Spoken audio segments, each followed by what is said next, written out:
네, 청와대는 특감반 논란의 공을 검찰로 넘겼지만 보수 야당은 특검과 국정조사 카드로 압박하며 전선을 넓히고 있습니다.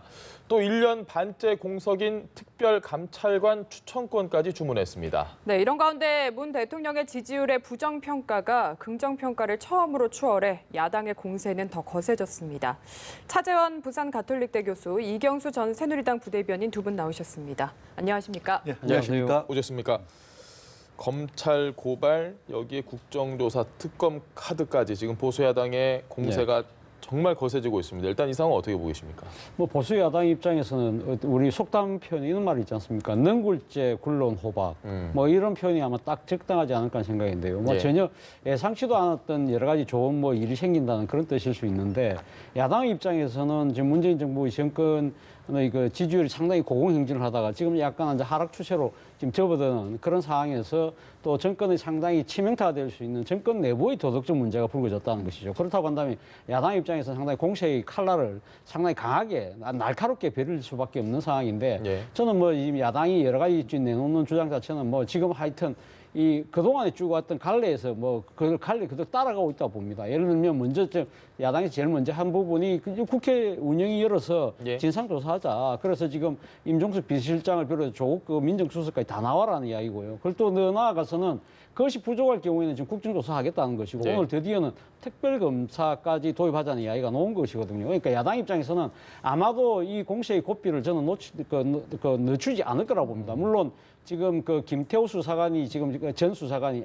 전 특감반원이 지금 이야기하고 있는 그 여러 가지 의혹들에 대해서 청와대가 조목조목 반박을 하고 있지만, 지금 자고 나면 하나 먼저 그 또 김 수사관이 제시하는 거에 대해서 그 청와대가 해명하는 이러한 것 자체가 아마 야당 입장에 이 상황을 좀 즐기고 있는 것이 아닐까 하는 생각이 듭니다. 그렇다고 한다면 청와대와 여당도 이러한 그 과거식으로 아니다, 개인 일탈이라고 이제 꼬리 자르기식 아니면 계속 해명식으로 대응하기보다는 이제는 좀 특단의 대책을 강구해야 될 시점이 오지 않았나 하는 생각이 듭니다. 알겠습니다. 그 특단의 대책이란 게 사실 어떤 건지 궁금한데, 국정조사를 차라리 받는 게 나을 것 같다는 이야기도 있는데 좀 생각이 어떠십니까? 예, 저는 오히려 차라리 그 지금 청와대에서는 계속해서 떳떳하다고 얘기를 했고, 그 다음에 뭐 처음에는 뭐 청와대에서 김태우 수사관에 대해서 뭐 미꾸라지 한 마리가 배후를 흐린다부터 시작해서 뭐 저희 정부에는 민간인 사찰 DNA가 없다까지 얘기가 나왔지 않습니까? 그럼 청와대 입장에서 굉장히 떳떳하다는 것이거든요. 하나도 조사를 해봐야 나올 게 없다. 그러면 차라리 받아야죠.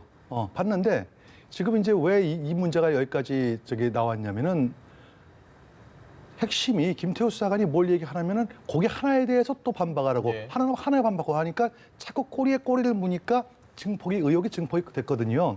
차라리 운영위원회를 열어서, 그동안에 이제 운영위원회 국회 상임위에 열리면은 민정수석이 참석을 안 하는 것이 관례였습니다. 근데 이번엔 사안이 다르니까 조국 수석이 떳떳하게 참석을 해서 처음에서 끝까지 떳떳하게 다 밝히고, 그 다음에 이제 그래도 의혹이 남다. 그러면 그 다음에 국정조사를 가든 뭐 특검을 가든 이게 하나의 순서가 아닐까 생각합니다. 차 교수님, 지금 청와대 반응을 보고 나경원 대표도 그랬고 뭐 내로남불이라는 얘기가 많이 있습니다. 이 부분은 좀 동의하시는 부분이 있나요? 뭐 지금 야당 입장에서는 아마 그런 이야기를 할 수가 있겠죠. 그러나 아마 청와대 입장에서는 상당히 그 부분에 대해서 상당히 좀 불편한 심기도 있는 것이고, 상당히 억울한 측면도 분명히 있을 것입니다. 뭐 아시다시피 문재인 정부가 사실 탄생되는 소위 말하는 촛불혁명이라는 그 부분이 상당히 크게 작용했던 거 아니겠습니까? 그렇다고 한다면 무엇보다도 정권의 도덕성에 지금 치명적인 타격을 줄 수 있는 부분이기 때문에, 이것은 뭐 지금 야당이 내로남불이라는 부분을 뭐 수용 안 하고의 문제가 아니라, 이거는 어떻게 보면 정권 존립의 기반을 흔들 수 있는 문제거든요. 그렇기 때문에 청와대 입장에서도 강하게 이 부분에 대해서는 결백을 입증할 수밖에 없는 절체절명의 저는 뭐 상황에 지금 내몰리고 있는 것이 아닐까 하는 생각입니다. 그래서 제가 앞서도 이야기했던 그 특단의 대책이라는 부분은 조금 더 이야기를 말씀을 드린다면, 청와대는 지금 그 김 수사관의 개인적인 일탈이라는 거 아닙니까? 그 부분에서 약간의 관리 감독 책임은 있다 하더라도, 이 전체적으로 구조적으로 문재인 정부가 민간인 사찰을 한다든지 그런 도덕적 하자가 있는 건 아니라고 주장을 한다는 것이죠. 저는 그렇다고 한다면 지금 뭐 이 단순하게 국회 차원에서의 국회 운영위 조사나 또 국정조사 같은 부분은 늘 지금 아마 청와대가 받아들이는 거 뭐 그런 수준을 할 것이 아니라 저는 좀 더 과감하게 정면 돌파를 할 필요가 있다. 이렇게 당당하고 떳떳할 수 있고 그렇다고 한다면 저는 청와대가 특검을 자청할 필요도 있지 않나 하는 생각이 듭니다. 뭐 우리 과거 사례에 보면 항상 이러한 상황들이 계속적으로 야당이 계속 요구의 그 폭이 강도가 더 심해지다가 결국은 특검으로 마무리되는 것이 그동안의 사례였거든요. 그렇다고 한다면 이 상황 자체도 저는 특검을 갈 가능성이 저는 상당히 높다고 봅니다. 그렇다고 한다면 그 가지고 질질 끌려가서 결국 마지막에 특검을 받느니 선제적으로 먼저 할 필요가 있다는 것이죠. 그리고 또 한편으로는 또 하나의 특단이라는 것 자체는 저는 뭐 조금 더 좀 빠르게 좀 이야기하는 측면이 있습니다만 조국민정 수석에 대한 저는 이 교체도 고민해야 될 시점이 완굿이 아닐까 하는 생각입니다. 제가 지난번 김 수사관을 비롯한 이 특감반원들의 비혹이 벌어졌을 때 문재인 대통령이 뭐 재신임을 했습니다만은 이 상황 자체가 지금 그 차원을 넘어서 또 다른 차원으로 번지고 있는 상황이라고 한다면 문재인 대통령 입장에서는 이제는 조국 수석을 상당히 아끼고 나름대로 조국 수석이 해야 될 역할이 큼에도 불구하고 만약에 진짜 문재인 정부 추구해야 될 사법계획과 여러 가지 계획 과제들을 제대로 추진해 나가기 위해서라도 좀 더 빠른 결단이 필요한 시점이 되지 않았나 생각이 듭니다. 알겠습니다. 손학규 대표가 오늘 그 비슷한 얘기를 좀 했는데요. 이야기 듣고 나서 다시 이야기 해보겠습니다. 문 대통령은 이제 조국 수석과 같은 핵심 측근에 대해서 읍참마속의 결단을 내려야 합니다. 대통령 주변 인물에 대한 국민적 의구심을 해소하고 민심을 얻는 것은 국정을 운영하는 데 핵심적으로 중요한 요소입니다. 이 박사님, 읍참마속의 저 심정, 마속을 뵐 때 그 마음 가능하다고 보십니까? 지금 문 대통령의 심경에서는? 근데 제가 볼 때 지금 대통령께서는 그 정도가 생각은 안 하실 거예요. 아마 만약에 그런 생각이 있었다면 지난번에 아마 교체가 아마 됐어야 되는데 지금은 오히려 몰려서 교체하는 것처럼 되면은 사실은 오히려 정권에 커다란 부담이 됩니다. 인정하는 셈이 되는 그렇죠. 그다음에 두 번째, 왜냐하면 청와대는 지속적으로 지금 그 개인의 일탈로 몰고 가고 있지 않습니까? 그다음에 검찰 수사를 받아보자. 검찰 수사 결과가 만약에 그렇게 나온다면 그때는 뭐 책임을 지는 거지만 아직 검찰 수사도 끝나지 않은 상태에서 무조건 책임자부터 해임하자? 그거는 좀 아닌 것 같다라는 그런 의도이신 것 같고 제가 볼 때도 좀 그래요. 오히려 늦었어요, 왜래? 조국 수석 교체하는 게 미리 했었어야 미리 진작했어야 되는데 지금 늦었고 지금 이렇게 된 바에는 차라리 떳떳하게 아까 말씀드렸듯이 대통령께서 조국 수석을 해임하고 조국 수석이 먼저 사표를 내는 게 중요한 것이 아니고 이 문제를 실질적으로 확실하게 모든 것을 낱낱이 파헤쳐가지고 정말 무엇이 옳은 것인지 국민이 궁금하지 않습니까? 국민께서. 국정조사 그렇죠. 그러니까 그런 것들 다 하고 난 다음에 그다음에 책임을 묻는 게 맞지. 아직 뭐가 나오지도 않았는데 무조건 책임부터 나온다면 이러면 거꾸로 정치 공세가 돼버리죠. 거꾸로. 그리고 교수님께서 또 아니란 대응 말씀하셨는데 민주평화당 정동영 대표가 과거 DJ 정부 시절에 온로비 사건과 좀 겹쳐 보인다고 이야기를 했거든요. 우선 좀 이 사건이 뭔지 기억을 다시 되살려 주셔야 할 것 같습니다. 예, 1999년도에 이 벌어졌던 사안인데 김대중 정부가 정권 2년 차에 접어드는 시점이었습니다. 당시 최순영 신동아 그룹 회장이 여러 가지 비위 문제 때문에 검찰과 수사를 받게 된 상황에서 당시 검찰총장이었던 김태정 총장에게 로비를 했다는 것이죠. 그때 당시 최순영 회장의 부인이 김태정 당시 검찰총장의 부인에게 고가의 옷을 사줬다. 뭐 그래서 불거진 의혹인데 그것이 그러니까 최순영 회장의 부인이 그러니까 지금 당시 김태정 검찰총장의 부인뿐만 아니라 여러 고관 대작들에게도 옷을 선물했다. 그래서 상당히 정권적 차원의 상당히 도덕성에 치명적인 흠결이 있는 것이 아니냐는 그런 의혹들이 불거졌던 것이죠. 그때도 벌어졌던 상황 자체가 청와대에서는 아니다. 그런 것이 아니다고 이야기를 했고 그 과정에서 이 야당이 요구했던 국정조사 요구했고 결국은 특검까지 요구를 하게 됩니다. 그래서 당시 먼저 국정조사를 하게 됐죠. 국정조사를 하면서 청문회를 했는데 그때 모든 국민들이 봤죠. 그러니까 그 과정에서 제대로 진위가 밝혀지지 않았고 결국은 특검까지 갔어요. 그래서 그 특검이 우리나라 헌정사상 처음으로 도입됐던 특검이었거든요. 그것이 사실 그때 특검 제도가 처음 도입된 것인데 특검 수사를 해보니까 결국 관련된 사람은 그러니까 김태정 당시 검찰총장이 그 뒤에는 법무부 장관이 됐는데 네. 법무부 장관 부인만 연루된 걸로 나왔던 거거든요. 네. 어떻게 보면 약간은 보면 태상명동이 설필격이 됐다는 것이죠. 그런 측면을 본다고 한다면 이 지금 청와대가 지금 대응하는 것 자체가 당시 김대중 정부처럼 우리는 큰 사안이 아니다. 네. 이 어디 특정 사람의 일탈이라는 식으로 이야기를 하면서 야당의 공세를 계속적으로 거부를 하다가 예. 결국 막판에는 특검까지 가서 결국 특검에서도 뭐 크게 사안이 아닌 것으로 뭐 드러나긴 했습니다만 어쨌든 이 사안도 앞서도 제가 말씀드린 대로 지금 이 청와대가 상당히 도덕적으로 완전 결백하고 우리는 그렇게 구조적으로 정권적 차원에서 그런 민간 사찰을 안 한다는 것이 예. 분명하다고 한다면 저는 차제에 좀 더 정면 돌파를 할 필요가 있다. 그리고 아까 조국 수석의 이 거취와 관련해서 늦은 것이 아니냐고 그러는데 저는 그런 생각입니다. 가장 늦었다고 생각할 때가 가장 빠르다는 예. 것일 수도 있는 것이거든요. 그렇기 때문에 저는 뭐 청와대가 좀 더 선제적으로 조금 이 결단할 필요가 있지 않나 생각을 갖고 있습니다. 두 분 다 어쨌든 특검도 지금 하는 게 오히려 좋을 수도 있고 국정조사도 하는 게 좋을 수도 있고 이 부분은 어느 정도 일치된 견해가 있는 것 같은데 여당 입장을 저희가 좀 살펴보면 청와대를 공격하는 보수 야당. 근데 여당은 어찌됐건 청와대와 결을 좀 맞춰서 지금 대응을 하고 있는 상황인데 상당히 부담스러울 것 같습니다. 여당 입장에서도 지금 상황이. 그렇죠. 지금 부담이죠. 왜냐하면 이제 통상 이제 여당의 지지율이라고 하는 것은 대통령의 지지율하고 거의 얼추 비슷하게 맞아 돌아가거든요. 예. 예를 들어 지난번 지방선거 때 대통령의 지지율이 거의 70%에 이르렀기 때문에 사실은 여당이 민주당이 압승을 거뒀 그하고 네. 이제 아마 맞춰보실 될 겁니다. 따라서 지금 여당 민주당 입장에서 볼 때도 사실은 이렇게 카바는 해주긴 해줘야 되는데 좀 옹색한 부분들이 좀 많아요. 왜냐하면 이것들이 청와대에서 이루어진 일이기 때문에 그렇습니다.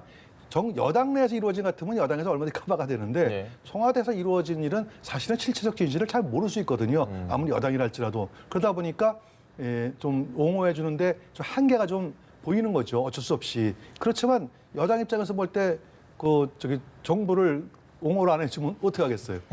그건 뭐 당연히 해야 되는 거죠. 알겠습니다. 네. 그리고 지금 또 곤란한 게 네. 특별감찰관이 아닐까 싶어요. 야당에서 빨리 임명을 하라. 그리고 또 추천권도 넘겨라. 이렇게 네. 이야기를 하고 있는데 여기에 대한 생각은 어떠십니까? 사실 뭐 청와대가 이런 부분을 자초한 측면이 분명히 있는 것이죠. 사실 이 특별감찰관 제도가 박근혜 정부 때 도입이 돼서 예. 2016년 8월로 제가 기억을 합니다만 당시 그때 이석수 특별감찰관이 여러 가지 그 청와대와 마찰을 빚는 바람에 그 본인이 약간 좀 상당히 어떻게 보면 불명예스럽게 이렇게 퇴진하면서 그 뒤로부터 쭉 공백이 되었던 것이거든요. 네. 그리고 문재인 정부가 출범하면서 문재인 대통령도 특별감찰관을 빨리 임명해야 되겠다 이야기를 했다가 이 부분이 왜 이렇게 딜레이가 됐냐고 한다면 그럼 특별감찰관 제도가 유명무실하게 진행되는 측면이 있으니 네. 이것을 좀 더 청와대뿐만 아니라 고위공직자 전반적으로 넓혀서 하자. 그러면서 나왔던 것이 고위공직자 비리수사처였거든요. 예. 이 부분에 대해서 이제 야당이 상당히 반대를 해왔던 측면. 그러다 보니 흰교류가 되다가 이 특별감찰관 제도가 공백에 지금 상당히 오랫동안 지속이 된 것이죠. 사실 뭐 야당의 주장대로 특별감찰관 제도가 계속적으로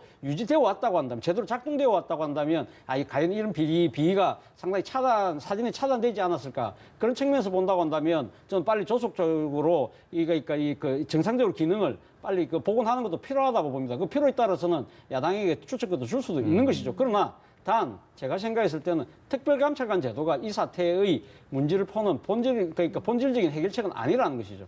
그렇다고 한다면 제가 생각했을 때는 문재인 대통령이 이야기했던 고위공직자 비리수사처를 이번에 특별감찰관 제도를 일단 당장은 법이 좀 미비하기 때문에 이걸 복원시키면서 야당에게 추측을 주되 네. 이 부분에 대해서 그러니까 청와대를 비롯해서 고위공직자에 대한 독립적인 수사기구를 만들자. 이 부분에 대해서 좀 강하게 야당과 협상을 할 수 있는 하나의 이 협상 지렛대로 이 추천권을 활용하는 것도 하나의 방법이지 않을까 생각합니다. 알겠습니다. 특별감찰관과 관련해서 나경원 원내대표가 오늘 오전에 했던 이야기가 있습니다. 듣고 오겠습니다. 네, 1년 6개월째 공석이 되어 있는 특별감찰관을 빨리 임명해야 된다는 것을 말씀드리고 싶습니다. 국회 추천에 관해서 지금 여야의 합의가 이루어지고 있지 않습니다. 이런 상황에서 이 특별감찰관의 업무에 비추어 볼 때 이 특별감찰관의 추천권은 야당에게 넘기는 것이 여당으로서는 합당한 태도다. 이 부분을 다시 한번 말씀드립니다. 네. 교수님 생각 좀 어떠십니까? 저 의견에 대해서. 근데 저는 굳이 나경원 원내대표가 특별감찰관을 야당에게 수사권 달라라고 저런 말을 과연 할 필요가 있었는지 저는 좀 의문이스러워요. 이 시점에. 예. 왜냐하면은 특별감찰관이 이번 사태야 본질이 이거 아니거든요. 본질이 아닌데 본질이 아닌 문제를 갖다가 거꾸로 꺼내물어 해가지고 오히려 자충수를 둔 것이 아니냐라는 생각이 들고, 다만 이제 특별감찰관 제도의 문제에서는 아까 차 교수께서 말씀하셨듯이 일단은 이제 공수처하고 어떤 뭐 공수처를 만드는데 어떤 지렛대를 만들자라고 하는 그런 부분은 뭐 허용할 수 청하지 있겠지만, 그거를 대통령께서 먼저 자 그러면은 이 문제가 이렇게 크게 발생하고 관리 문제가 발생한다고 하니까 차라리 특별감찰관을 빨리 임명할 때 그거를 야당에서 임명하시오라고 먼저 제안했다면은 상황이 달라지는데, 그게 아니라 야당이 먼저 저걸 달라고 하는 것은 제가 볼 때는 조금 자충수가 아닌가 하나의 생각이 듭니다. 카드로 들고 가려는 거 아닐까요? 나중에 또 뭔가 교환할 수 있는, 딜을 할 수 있는 여지가 있으니까. 뭐든. 아니 근데 그거는 야당이 그렇게 할 필요가 없어요.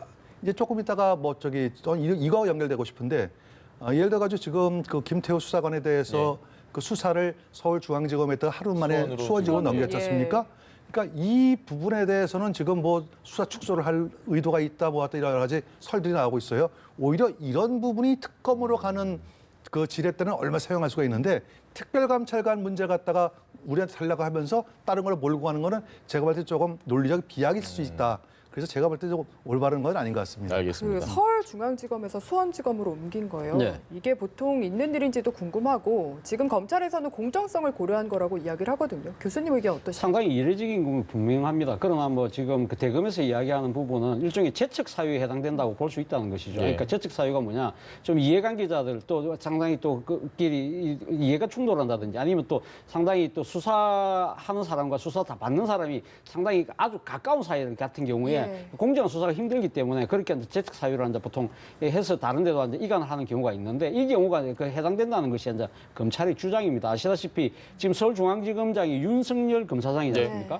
그리고 지금 반부패, 청와대 반부패의 비서관이 박형철 비서관인데, 이 두 사람이 2013년도 국정원 댓글 사건 때 그때 당시 검찰의 일종의 특별수사팀의 팀장과 팀원으로서 아주 가깝게 그 협조를 하면서 일을 해왔던 사이고, 그때 수사 때문에 두 사람이 상당히 정치적 고초를 겪었던 그런 사람이거든요. 그렇기 때문에 그러면 지검에 맡길 경우에 윤석열 검사장이 지휘하는데 과연 이 수사를 제대로 할 수 있을까? 이런 의문이 생기기 때문에 지금 그걸 갖다가 소원으로 보냈다는 것이 검찰의 주장인데, 야당 입장에서 보면 그렇게 않게 보일 수도 있다는 것이죠. 지금 우리나라가 과거는 대검 안에 중수부라고 중앙특별수사부라는 게 있었지만 그것이 없어지고 그걸 대체하는 것이 지금 중앙지검인데, 수사 대한민국 제일 잘하는데 맡기지 않고 일종의 지방검찰청에 보낸다는 것 자체가 뭔가 꼼수 있는 것이 아니냐. 그리고 수원이라는 것 자체가 가면 아무래도 중앙의 언론으로부터 관심이 또 해서 거리가 일단 멀어지잖아요. 그런 것들 때문에 상당히 사건을 축소하려고 하는 것이 아니냐, 그런 오해를 살 수밖에 없다는 것이죠. 저는 뭐 어쨌든 간에 그러니까 이 고민은 분명히 있는 것 같아요. 고민이 있는데 결국 이 해결점은 물론 검찰이 특검을 자청할 수는 없지만, 저는 뭐 이런 측면에서 보면 여건 핵심에서는 이 부분에 대해서 이런 수사, 누가 수사를 하더라도 수사의 신뢰성에 대한 공정성에 대한 의문은 생기기 때문에, 그렇다고 한다면 저는 특검이라는 부분은 카드를 진작에 고민할 필요가 있다는 생각이 듭니다. 알겠습니다. 대통령 지지율 한번 살펴보시죠. 지금 또 역대 최저라고 하는데 45%면 뭐 그렇게까지 많이 낮아진 건 아니지만 일단 역대 최저긴 합니다. 특히 가장 주목해 봐야 될 부분이 부정평가가 긍정평가를 처음으로 앞섰다는 이 부분. 뜻하는 바가 좀 있는 것 같습니다. 네, 그 갤럽 조사에서 이제 소위 말하는 데드크로스가 생겼습니다. 그러니까 다시 말씀드려가지고 대통령 직무 영향 평가에서 국민들이 생각할 때는 오히려 잘 못한다는 부분이 잘한다는 부분보다 더 넘어섰다. 물론 오차범위 내에서 있습니다만, 이와 같은 현상에 대해서는 이제 진작부터 여러 가지 평가들이 나오기 시작했어요. 대체로 이제 뭐 이영자 현상, 그러니까 20대 영남 자영업자들이 지지를 철회했다. 그다음에 그게 물러가고 나니까 이제 신농협 현상이라고 또 나왔습니다. 그러니까 신세대, 그다음에 동쪽, 다시 말해서 영남을 중심한 동쪽, 그다음에 이제 옆이라는 것은 이제 옆구리라고 하는데 중도층, 그 충청권, 지역으로 충청권, 그래서 중도층 이쪽에서 이제 지지율이 빠져나갔다는 현상이죠. 다만 저는 이제 이런 생각이 드는데요. 대통령께서 지지율에 신경을 의지하고 신경을 쓰는 그런 대통령이 될 것이 아니라 역사를 신경을 쓰고 역사에 의지하는 대통령이 됐으면 좋겠어요. 좋은 말씀을 해주셨는데 저 교수님께서는 어떻게 보십니까? 뭐 오늘 뭐 대도 크로스, 그러니까 긍정과 부정이 지금 이제 교차되는 지점이 왔다는 측면에서 야당 입장에서 상당히 그 정치적으로 상당히 기대가 큰 것 같아요. 물론 오차 범위 내에 있기 때문에 과연 이것이 진짜 데드 크로스 벌어졌느냐 안 벌어졌느냐 조금은 좀 더 지켜봐야 될 대목이긴 합니다만 저는 무엇보다도 아마 지금 청와대나 이 여당 입장에서는 상당히 이 하락의 추세가 멈추지 않고 계속적으로 이어지고 있다. 이런 부분이 아마 고민이 클 것 같아요. 그런데 지금 이렇게 하락이 되고 있는 뭐 가장 결정적인 이유는 결국 먹고 사는 문제에 있어서 상당히 국민들이 불만이 좀 커지고 있다는 부분이 분명히 있는 것이겠죠. 그리고 또 하나는 이 사실 문재인 정부가 고공행진하는데 큰 뒷받침이 됐던 이 남북 관계, 더 나아가서는 북한의 비핵화 국면 자체가 지금 교착 국면에 빠졌고, 그리고 김정은 국무위원장의 서울 답방 자체가 무산됐던 측면이 분명히 있고, 그거다 결정적인 거 아마 지금 악재로 작용하는 것이 우리가 계속적으로 이야기해왔던 청와대 지금 특감 반원들의 비의혹과 관련된 연일 지금 계속되고 있는 야당의 공세, 이러한 부분들이 상당히 결정적으로 작용하고 있는 것 같아요. 그렇다고 한다면 제가 앞서 그 청와대가 선제적으로 대응해야 될 이유가 있는 이유가 바로 여기 있다는 것이죠. 그러니까 지금 내년 초가 되면 이제 집권 3년 차로 접어듭니다. 그렇기 때문에 상당히 문재인 대통령 입장에서는 내년에 선거가 없어요. 그렇다고 한다면 상당히 내년에 뭔가 일을 좀 제대로 할 수 있는 유일한 해인데, 여기서 지금 뭔가 전국의 실마리를 풀지 못한다고 한다면, 계속적으로 지금 청와대 이 특감 반원들의 비의혹에 발목이 잡힌다고 한다면 이 지지율의 추세가 계속 이어지는 것과 함께 그 아마 이 지금 추락의 속도가 또 더 가팔라질 수 있다. 그런 측면에서 본다고 한다면 청와대의 이 고민과 대책에 대한 필요성이 커지지 않을까 하는 생각이 알겠습니다. 덧붙이자면은 지금 최 교수께서 잘 설명해 주셨는데 대통령께서 조금 이제 그 지지율이 떨어지는 거에 대해서 인식을 하는 부분들이 참모 판단이 좀 잘못된 게 부분이 좀 있는 것 같아요. 예를 들어 가지고 20대 그 지지율이 떨어지는 거에 대해서 젠더 갈등으로 이렇게 남성들의 지지율 보신다든지 그건 아닌 것 같거든요. 예를 들어 가지고 20대 남성이 갑자기 줄어든 것은 가장 큰 문제가 일자리 문제인 것 같아요. 일자리 문제인 거. 취업하기가 어려워지는. 거기에 대해서 이제 그 특히 여성들보다 상대적으로 남성들이 좀 더 심각하게 생각하는 부분이 있다는 거고, 그 다음에 병역 문제, 이제 그런 부분은 충분히 있는데 대통령 뭐 언론에 보도된 거는 젠더 갈등으로 이렇게 대통령께서 그거를 우려하신다고 하셔서 그것만 나온 거로 보이면은 혹시라도 그 언론만 보는 국민들은 굉장히 대통령의 의도를 오해하실 것 같아서. 그래서 대통령께서도 그 부분에 대해서는 좀 수정할 필요가 있다. 그런 말씀을 드립니다. 알겠습니다. 김성태 전 원내대표 딸에 대한 취업 특혜 의혹이 불거져서 국정조사 이야기가 나왔습니다. 그러니까 김 전 원내대표가 그러면은 문준용 씨 특혜 의혹도 함께 하자, 이렇게 역제안을 했거든요. 지금 좀 상황이 약간 이상하게 돌아가는 것 같기도 해요. 어떻게 보고 계십니까? 뭐 김성태 전 원내대표에 대한 그 딸의 그 취업 그러니까 채용 비리에 대해서는 뭐 저는 사실 이 부분이 이 보도가 일단 된 이상 이 부분에 명명백백하게 진상이 밝혀져야 되지 않을까 하는 생각이 듭니다. 그런데 김성태 그 지금 전 대표가 어제 그런 이야기를 했어요. 그러니까 왜 갑자기 이 의혹이 불거졌느냐. 이것은 결국 청와대 특감 반원들과 둘러싼 여러 가지 정권적 차원에서 상당히 정치적 곤혹과 당황이 커지다 보니까 그걸 물타기 위해서 자기를 지금 이렇게 표적 사정의 대상으로 올려서 이렇게 지금 이거 의혹을 부추기는 것이 아니냐는 이야기를 한 것인데요. 저는 오히려 김성태 전 대표가 지금 물타기를 하고 있는 것이 아닐까 하는 생각이 듭니다. 지금 사실 김성태 전 대표가 어떤 분입니까? 지난번 본인이 원내대표로 계실 때 지난 국정감사 기간 중에 불거졌던 이 공공기관의 그 고용세습 비리와 관련해서 강력하게 진상을 밝혀야 된다고 이야기했던 분 아니겠습니까? 그렇다고 한다면 저는 뭐 김성태 전 대표의 주장도 뭐 상당히 일리가 있고 그 부분을 들여다볼 대목이 있지만 그 부분에 대해서는 본인이 스스로 그 언론사에 대해서 명예훼손이라는 법적 조치를 통해서 좋다, 난 당당하니까 우리가 법적으로 한번 그 따져보자고 이야기를 하면 됩니다. 하면 되는데 그 부분에 대해서 지금 뭐 물론 여당에서 먼저 국정조사 이야기한 부분은 저는 정치적으로 상당히 잘못됐다고 생각을 해요. 그거는 지금 이 당장은 지금 그걸 갖고 국정조사할 단계는 아닌데 그걸 했기 때문에 본인이 좋다 하면 그걸 받겠다 하면서 그거기다가 문재인 대통령의 아들 문준용 씨 비리, 그러니까 고용 의혹에 대한 이야기를 다시 하면서 그것도 가면 국정조사 하자는 이야기거든요.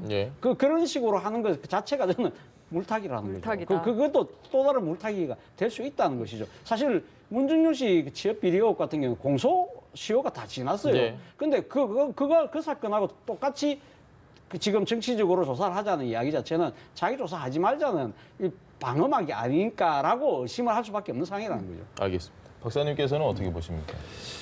일단 저기 홍영표 원내대표가 대응을 잘못했어요. 이 사건에 대해서는. 물론 이제 뭐 한겨레 신문에 이제 보도가 돼 있는데 예. 그것도 2011년도 문제고 2011년도 문제면은 지금으로부터 벌써 5년 전의 문제거든요.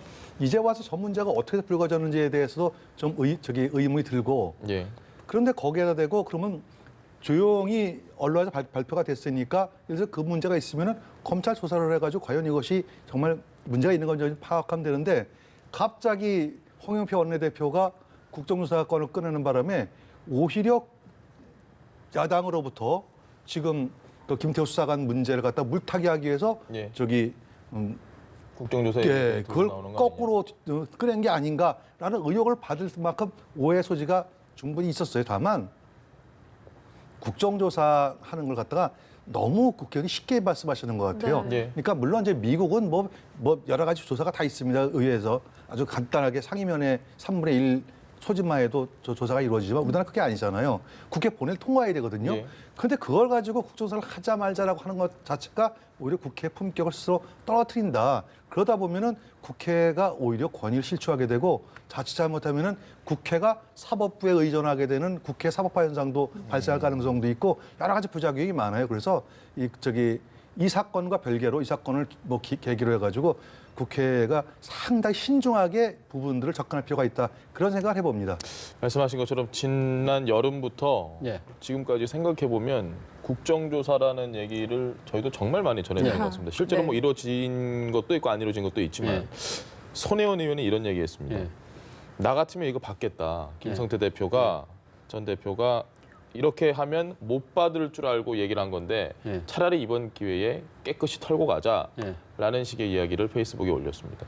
뭐 김성태 원내대표도 지금 안 받겠다는 이야기는 아니잖아요. 그 네. 지금 조건을 걸어서 사실상 뭐 안 받는 거 못 받을 수밖에, 그러니까 여당이 못 받을 수밖에 없는 조건을 내건 것인데 뭐 그런 측면에서 본다고 봤을 때 제가 아까 김성태 전 대표가 물타기일 가능성이 높다고 했습니다만 예. 저는 김성태 전 대표 입장에서는 본인 스스로 그렇게 당당하니까 저는 아까 보도한 언론에 대해서 명예훼손을 제기하면 되는 거죠. 명예훼손, 법적으로 명예훼손 제기해서 그 검찰의 공정한 수사가 이루어질 거 아니겠습니까? 그거 보고 저는 판단해도 되지 않을까 하는 생각입니다. 거기에 대해서 앞서 제가 잠깐 언급했습니다만 홍영표 민주당 원내대표가 예. 이 문제를 대해서 국정조사를 바로 그 카드를 들고 놓은 것은 저는 상당히 좀 너무 섣부른 대응이 아니었을까 하는 생각이 듭니다. 지금 당장 이 지금 공공기관 고용 세습과 관련된 이 지금 그 국정조사 건이 지금 네. 여야가 합의는 돼 있습니다만 이걸 지금 그 국회 본회의에서 지금 국정조사 계획서를 아직까지 상정도 못하고 네. 채택도 못하고 있는 상황이거든요. 그렇다고 한다면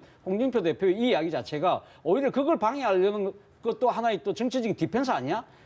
그런 섣부른 오해까지 자초할 수 있다는 측면에서는 저는 부적절해 보인다는 거예요. 알겠습니다. 네, 한국당 이야기로 넘어가 보겠습니다. 당협위원장 공모가 마감이 됐는데 거물급 인사도 빠지고 현역 비례대표 의원들도 지금 많이 지원을 안 해서 생각보다 비대위 힘이 빠져서 그런 게 아니냐 분석도 나오고요. 좀 어떻게 이유를 보고 계십니까? 지금 말씀하신 대로 첫 번째는 비대위에 힘이 없다는 것이 이제 여시 드러난 거죠. 예. 그리고 이제 왜냐하면 이제 내년 2월 달이나 3월 초에 이제 새롭게 전당대회 구성되면 새로운 지도부가 들어올 거거든요. 새로운 지도부가 들어서게 되면은 또 다시 이와 같은 일이 벌어질 거예요. 왜냐하면은 수없이 많은 사람들이 그거 그때 비대위 때 좀 잘못했다라고 이 일을 제기하게 되면은 그 당시 당선된 새로운 지도부는 그럴 수도 있겠다. 다시 한번 해보자라고 하면 새롭게 구제될 사람들이 있거든요. 그래서 나경원 대표 같은 경우도 은근슬쩍 말을 흘렸잖아요. 예를 들어가지고 의정활동 열심히 의정활동 열심히 하면 예. 구제 가능성도 있다. 뭐 이런 식으로 이렇게 자꾸 흘리니까 그냥 굳이 지금 들어가가지고 괜히 뭐 몇 대 몇 뭐 경쟁률이라는데 거기 가지고 같이 예를 들어가지고 정치 시인들하고 뭐 인터뷰 해야 되거든요. 네. 뭐 그럴 뭐 필요가 있겠느냐. 나중에 두고 보자라는 게 첫 번째 이유고 두 번째는 이런 게 있어요. 지금 거물들이 지금 신청 안 했다고 하는 대표적인 사람이 이제 예를 들어가지고 뭐 오세훈 전 서울시장, 김태호 경남시장 이런 분들인데요. 이런 분들한테는 이제 이런 게 있을 수 있어요.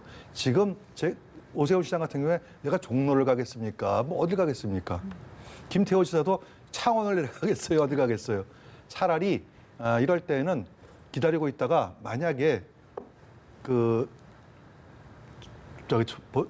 총선이 이루어질 때 예. 전략 지역이라고 해가지고 어려운 지역 나가라 하면 당에 희생하는 모습들을 보여주면서 자기가 어떤 정치적 입지를 강하게 해서는 지금 가는 것보다 그때 가서 전략 지역으로 표시되고 취약 지역 표시되는 곳에 그때 가서 가겠다라는 그런 의도도 있습니다. 생각을 하시. 그렇죠. 예, 예. 이런 생각도 듭니다. 네. 지금 그래도 많은 분들이 네. 공모를 하셨는데 네. 말씀하신 대로 나중에 뭐 또 어떻게 될지 모르니까 네. 그때 네. 와야지라고 생각하시면 이분들 입장에서는 예. 좀 많이 화나실 것 같은데요. 물론 그렇죠. 예. 그러니까 지금 뭐 아마 공모에 응하신 분들 입장에서는 아마 뭐 지금 공당의 그 공개적인 그 정식 절차에 의해서 진행되는 상황이니까 네. 뭐 그렇게 한다. 뭐 본인 입장에서는 또 정치적인 또 이런 상당히 또 의지가 강하신 분들 같은 경우 낼 수가 있는 것이죠. 그런데 지금 상당수 많은 부분 그 일부 지역이 그러니까 좀 미달하고 경쟁력이 낮다는 이야기 중에 하나는 앞서 뭐 유임된 권력과 선출된 권력의 차이도 있지만 저는 또 다른 측면에서 본다고 한다면 이번에 조금 망설이고 지금 안 내신 분들 중에는 일종의 정치적인 낙인 효과 이런 걸 두려워했을 경우 가능성도 있다는 것이죠. 제가 예를 들면 예. 바로 앞에 당 지도부였던 홍준표 전 대표가 당시 대표로 계실 때 예. 당위원장들을 여러 군데 바꾸고 본인이 직접 임명을 많이 했어요. 근데 그때 돌았던 분들이 이번 이 지금 당무감사에서 대거 지금 탈락이 됐다는 거죠. 쉽게 말하면 홍준표 사람으로 낙인이 찍히는 것이죠. 예. 그러니까 지금 상황에서 뭔가 지금 의혹을 갖고 있는 사람이라 내가 지금 들어가서 소위 말해서 김병주 사람으로 낙인이 찍히면 어떻게 될까? 그걸 두려워하는 사람들도 있을 수 있다는 것이죠. 그렇기 때문에 지금 당장은 비상대책위 기구에서의 그 정당 공모 절차에 아무리 공당이 진행하는 정상적인 절차라 하더라도 망설여질 수밖에 없는 이유가 바로 앞의 사례를 지켜본 사람들 입장에서는 몸을 사릴 수밖에 없는 상황이라는 것이죠. 알겠습니다. 그럼에도 TK 지역은 굉장히 경쟁률이 높더라고요. 그렇죠. 지금 최근 여론조사 보면은 사실은 이제 그동안에 자유한국당이 탄핵 이후에 TK 지역에서도 상당수 민주당에서 열세 또는 뭐 박빙 이 정도였거든요. 네. 근데 최근 여론조사에서는 TK 지역이 이제 확실하게 민주당을 이제 자유한국당이 앞섰다는 이제 보도도 나오고 하니까 그 얘기는 이제 당선 가능성이 그만큼 높다는 거 아니겠습니까? 네. 뭐 보수의 핵심을 다시 등장했다는 평가도 나오고 하니까 아마 TK 지역이 이제 많이 나올 것 같은데 근데 한국 정치에서 가장 지금 이 사태에서 쟁점 중에 하나는 아까 뭐 지금 뭐 낙인 효과도 말씀하시면 저는 공천제도라고 보여지거든요. 예. 예를 들어 가지고 막상 당협위원장이 있다 하더라도 막상 공천 때 바뀔 수 돼가면은 있는 거죠. 네, 그때 가서 뭐 경쟁력이 떨어지느니 무슨 갖가지 이유를 대 가지고 떨어뜨려 버리고 새로운 또 낙하산 내려오고 낙하산 전략 내려오고 공천하고. 예 이런 일이 벌어지기 때문에 굳이 당협위원장을 맡고 그동안에 당협 관리하느라고 애를 쓸 필요가 굳이 있겠느냐라는 그런 뭐 학습 효과 뭐 이런 것들이 있어서 뭐 애로사항이 좀 있을 겁니다. 알겠습니다. 네, 두 분 이야기는 오늘 여기까지 듣겠습니다. 차재원 부산 가톨릭대 교수, 이경수 전 새누리당 부대변인과 함께했습니다. 말씀 잘 들었습니다. 네, 고맙습니다. 네, 맞습니다.